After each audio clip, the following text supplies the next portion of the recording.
번 증인신문조서 2쪽에서 3쪽 제시하겠습니다.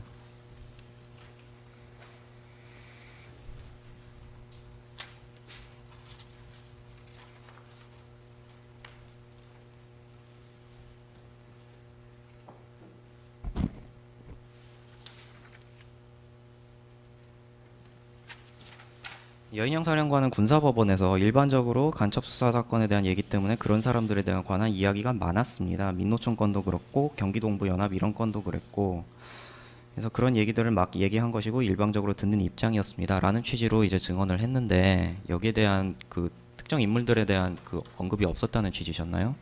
특정 인물에 대한 얘기는 저는 듣지 못했고, 전반적인 어떤 국가의 어떤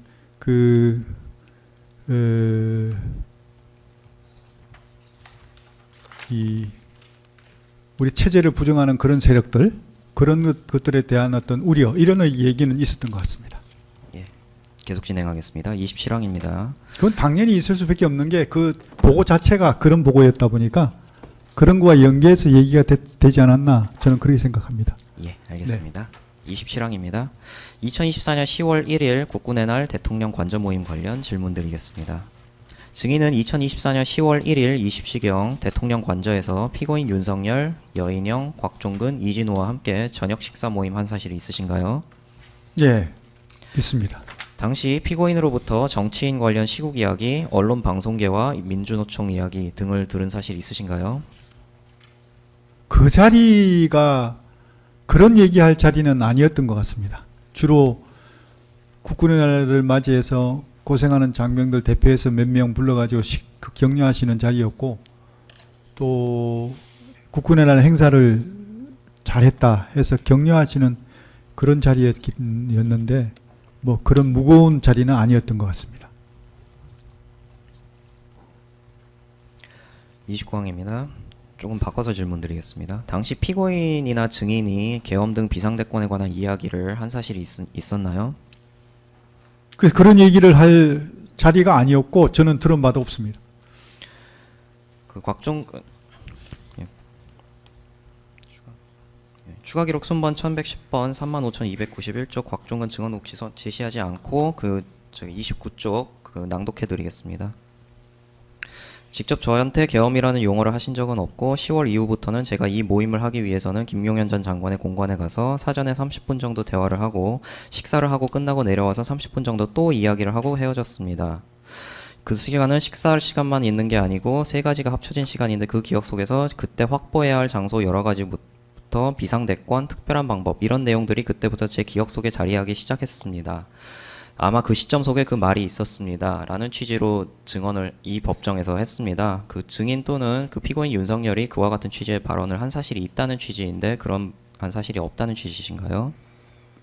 제가 지금 곽종근 사령관이 얘기한 거죠? 그렇습니다. 곽종근 사령관이 얘기한 것을 정확하게 제가 인지를 못했는데 혹시 저한테 좀 다시 그러면 제시를 하도록 하겠습니다. 예. 추가 기록 순번 1124번 제35,859쪽 곽종근 증언 1110번 제35,291쪽 증언 녹취서 중 29쪽입니다.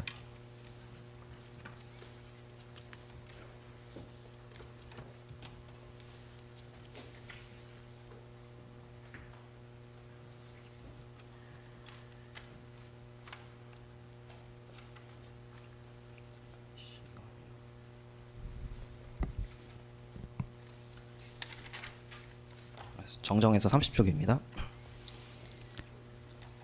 어디? 직접 저한테 시국의 어려움, 애로사항 같은 것을 피고인이 발언하였다는 것인데 당시 피고인이 계엄이나 비상대권에 대한 발언도 하였습니까? 라는 질문에 직접 저한테 계엄이라는 용어를 하신 적은 없고 10월 이후부터는 제가 이 모임을 하기 위해서는 김용현 전 장관의 공관에 가서 사전에 30분 정도 대화를 하고 식사를 하고 끝나고 내려와서 30분 정도 또 이야기를 하고 그렇게 헤어졌습니다.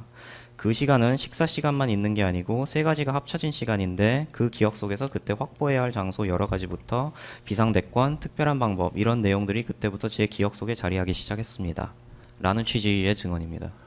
곽 장군이 얘기한 것 중에 마지막 부분, 잠깐만. 그 기억 속에서 그때 확보해야 할 장소, 뭐 비상대권, 특별한 뭐, 이게 제가 무슨 얘기인지를 이해를 제가 못해서 지금 다시 이렇게 좀 보여달라고 했거든요. 예. 저 말 자체를 제가 이해를 못하는 저게 무슨 얘기인가 저는 이해가 안 되고요. 그 다음에 또 그 위에 보면 모임하기 위해서 제 공간에 30분 정도 대화를 먼저 하고 끝나고 또 30분 했다는데 그날은 제가 30분 정도 대화를 한 기억이 없습니다. 왜냐하면 바로 번개팅이었고 다들 집에 가다가 중간에 아마 연락받고 왔을 겁니다. 그래서 긴급하게 모였기 때문에 그런 어떤 것도 없는데 저 표현 자체가 좀 상황하고 좀 안 맞는 표현이 좀 있는 것 같습니다. 저하고 하여튼 어쨌든 간에 생각이 좀 다른 부분이 있습니다. 예, 추가 기록 순번 1124번 제 35,859쪽 곽종근 증언 녹취서 재개 108쪽 제시하겠습니다.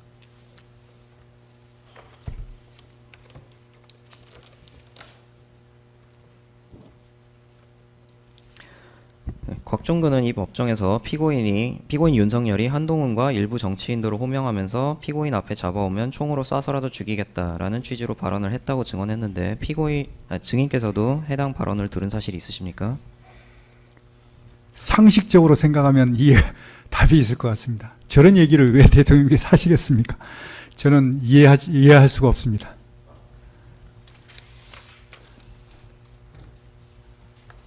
추가 기록 순번 1110번 제 35,291쪽 곽종근 증언 녹취서 31쪽 제시하겠습니다.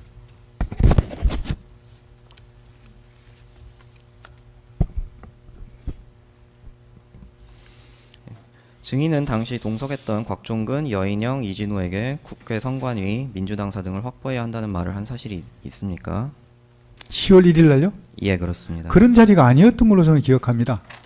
그런 얘기가 나올 상황은 아니었다고 저는 기억합니다. 곽종근은 추가 질문입니다. 곽종근은 이 법정에서 식사 장소든 티타임이든 증인께서 국회나 선거관리위원회, 민주당사 등을 확보해야 한다는 말을 한 사실은 맞다는 취지로 증언을 했는데 이 증인께서 이러한 취지의 진술을 말을 한 사실은 없다는 취지신가요? 저는 그런 얘기를 한 기억도 없고 얘기할 상황 자체도 아니었고 왜냐하면 그때 주로 얘기가 나왔던 게 격려하시면서 각 부대별로 애로사항이 뭐이냐 하는 것을 대통령께서 물어보신 적이 있고 그거를 이제 수방사 특전사에서 차례로 답변을 하고 그런 애로사항을 저한테 장관께서 좀 관심 가지고 좀 잘 살펴보고 조치해달라는 당부도 하셨고 뭐 주로 그런 얘기였습니다. 그런 얘기들이 나왔는데 갑자기 저 얘기가 나오니까 조금 당혹스럽습니다. 32항, 33항은 합쳐서 한꺼번에 질문드리겠습니다. 같은 증거 32쪽에서 33쪽 제시하겠습니다. 곽종근은 이 법정에서 그때 제 기억으로는 대통령 선거도 부정선거가 있었다고 얘기했던 기억이 있습니다. 그리고 그것은 제가 기억이 나고 나머지 지방 그것까지는 그 얘기도 솔직히 있긴 있습니다. 라는 취지로 이제 증언을 해서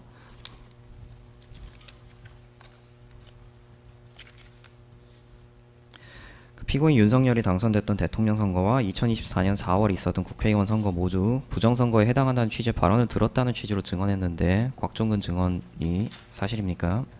저는 그런 말씀하신 걸 들은 적도 없고 들은 기억도 없습니다. 저런 얘기를 할 자리도 아니었던 것 같은데 10월 1일 아닙니까? 예, 맞습니다. 10월 1일인데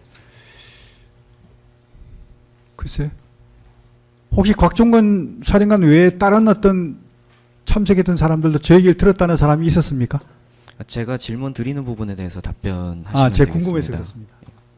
저는 도저히 이해가 안 가서 혹시 다른 사람이 또 들은 사람이 있나 해서 궁금해서 여쭤봤습니다. 34항 생략하고 35항 진행하겠습니다. 국방부 장관 임명 전후 상황 관련입니다. 35항 증인께서는 2024년 9월 2일 인사청문회 과정에서 대한민국의 상황에서 과연 계엄을 한다고 하면 어떤 국민이 용납하겠나? 솔직히 저는 우리 군도 안 따를 것 같다라고 답변한 사실 있으신가요? 언제라고 그러셨죠? 그 인사청문회 과정입니다. 인사청문회 때? 예, 그때 얘기한 적 있습니다. 그때 상황까지만 하더라도 저는 당연히 그렇게 생각했고 그런 생각을 가지고 있었습니다.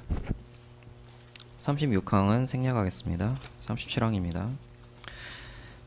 증인은 국방부 장관으로 취임한 직후인 2024년 9월 6일경 국방부 인사기획관 오영대에게 정보사령관 문상호가 계속 근무할 수 있도록 조치하라는 취지로 지시한 사실이 있으신가요?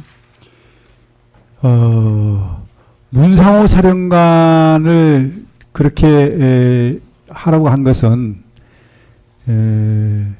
오영대 인사기획관한테 하라고 한 것은 그 문상호 사령관이 보직 해임이 거론되고 징계가 얘기되고 했던 원인이 이유가 뭐냐면 부하 장군과의 맞 고소 사건이었습니다.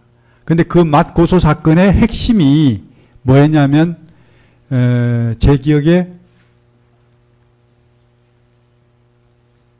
하급자 폭행, 부하 폭행, 하급자 폭행하고 또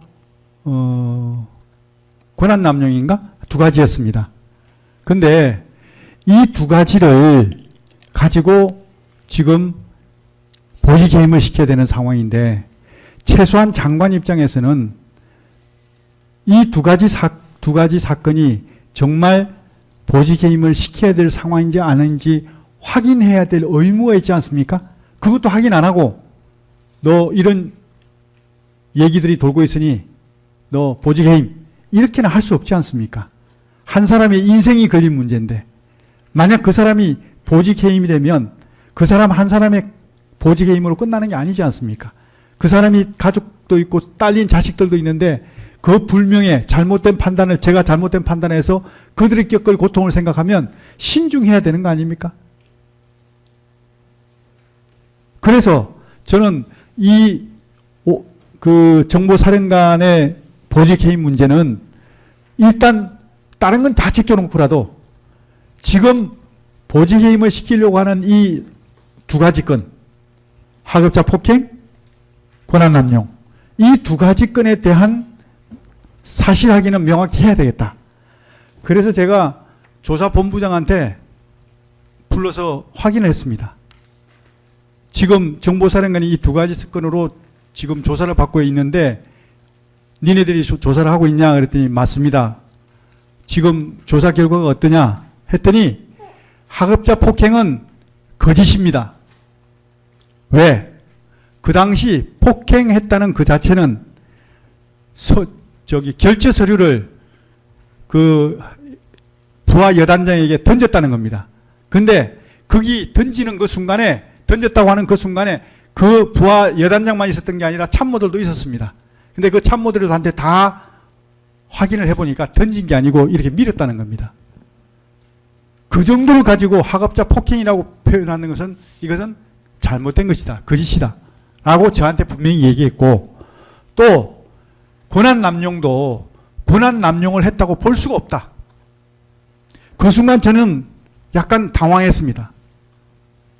아니 이런 상황에서 그 사람을 내가 보직해임을 시킨다? 제 양심의 가책을 느끼게 되는 겁니다. 이건 아니지 않냐. 그래서 저는 오영대가 얘기하길래 야 그거는 신중해야 된다. 결과가 명확히 나올 때까지 신중해라 하고 제가 보냈던 겁니다. 그리고 나중에 이 결과에 대해서 확인해 보니까 그게 맞는 것으로 돼서 제가 안 시킨 겁니다. 예, 알겠습니다. 근데